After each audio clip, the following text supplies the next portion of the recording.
அனைவருக்கும் இனிய காலை வணக்கம். 5/12/2024 காலை 6:30 மணி நிலவர வானிலை அமைப்பு.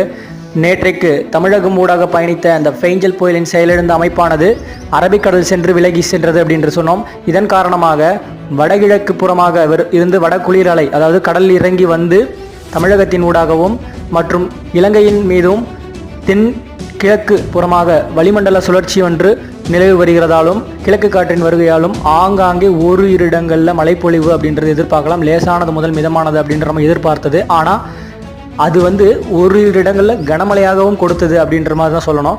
நம்ம ஏற்கனவே சொன்னோம், அதாவது வட மாவட்டங்களில் காலை பொழுதில் அப்படின்ற மாதிரி ஆங்காங்கே ஒரு மேகமூட்டத்தோடும் லேசான மழைப்பொழிவு அப்படின்றது நம்ம சொன்ன மாதிரியே வட மாவட்டங்களில் ஆங்காங்கே ஒரு மேகமூட்டத்துடன் தூறல் துளியாக இருந்த மழைப்பொழிவு மதியத்திற்கு பிறகு புதுச்சேரிக்கும் மற்றும் அதனை ஒட்டியுள்ள மாவட்டங்கள் அப்படின்ற மாதிரி நம்ம கணக்கு வச்சுருந்தோம்.